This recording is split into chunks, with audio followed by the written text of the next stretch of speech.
Hello there. Well, as the year is starting to draw to a close, seems only fitting that one of my last videos of the year actually takes me back to where I first started the year out. This is my Ultrasabers shock that I bought as an empty hilt back in 2019. Earlier this year, I went ahead and went forward with completing the install on it. We put a black leather wrap on it, did some custom painting, and I installed it with a Nano Biscotti V4. Nothing really different about the Saber externally at this point, but back in late August, early September, after I finished my Saberforge Outcast installation, which is a really great saber. If you haven't seen it, check it out. Links above. I kind of found myself with nothing to do. I had no expectations that I was going to be buying any more sabers this year or doing any more installations. So I took one of the extra Verso cards that I had and went ahead and replaced the Nano Biscotti V4 in it. One thing I really like about the Verso sound card is that it has the smooth swing feature. That's basically been the big focus on my sabers this year, has been smooth swing capable sound cards, the Crystal Focus 10 and the Verso.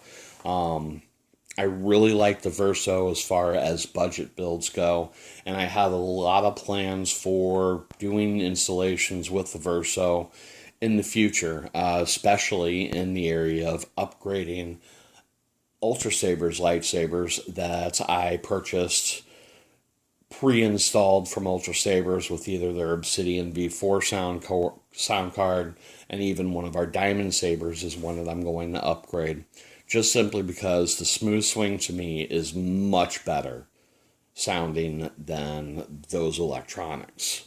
So let's go ahead and just take a quick look at some of the features of the Verso. I'm going to back the camera off a little bit and put a blade in.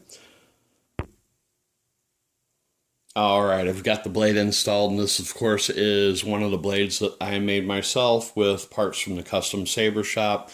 It's got that nice parabolic tip on it. I love those. Let's go ahead and fire it up. Now, one of the things that I really like about the Verso sound card is that you do have the ability to mute on the go. And that kind of makes up for the fact that there isn't really a volume control feature with the Verso 1.0. That is configured in the SD card settings, so pretty much you can't turn it up and turn it down like you can with the Crystal Focus 10, but you do have the ability to mute.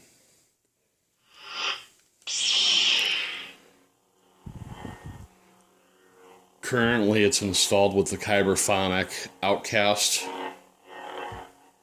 font, and I actually changed the boot up sounds to a beep sound. I think that's from the Peace and Violence sound font package, and I think it's from the Peace boot sound.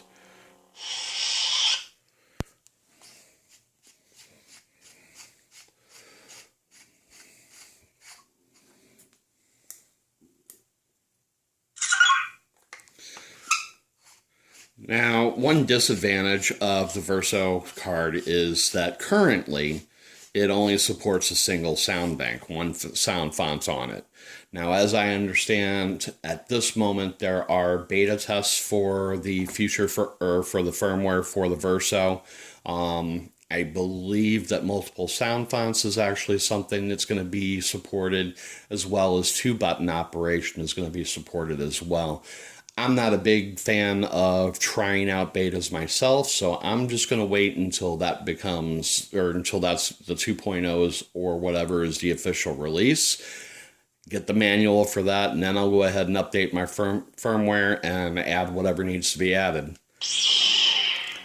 But one good thing about the Verso is that it does support RGB 3-channel LEDs. It also supports pixel blades, which I have not done a pixel for the Verso yet, but that's coming in the future. So we have color changing features.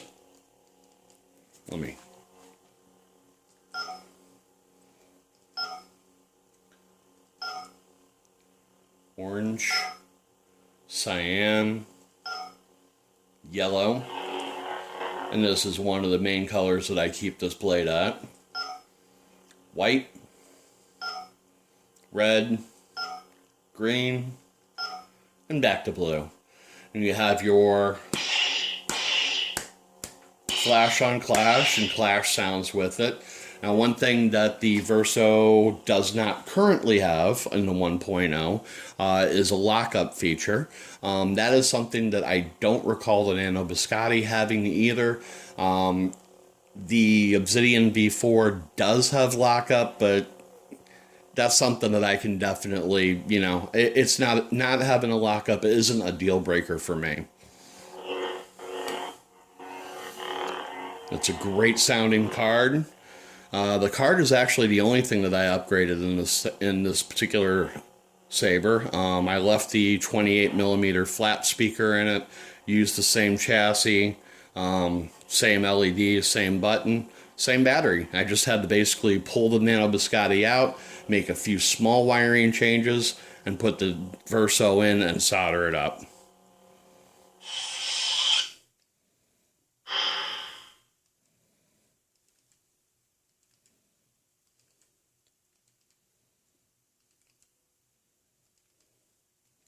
All right. I also want to go ahead and just kind of do a quick comparison in sound between the Obsidian V4 and the Verso. This is my Dark Shock, the Ultrasabers Shock's dark brother.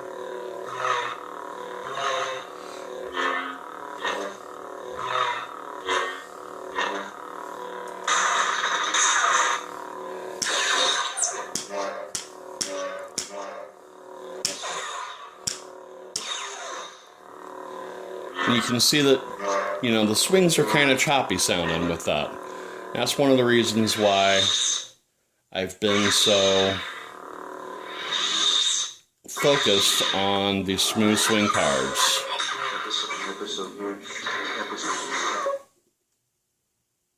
Confirm. And the one thing that the Obsidian V4 does have in its favor is that it's got a mute feature. Let's go ahead and listen to the Verso one more time.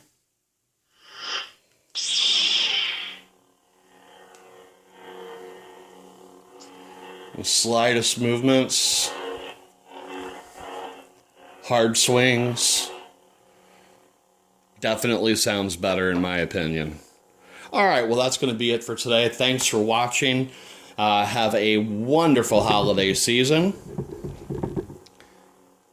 Leave a comment, let me know what you thought of the video. Hit that like button if you enjoyed the video as well. And if you haven't already, please subscribe.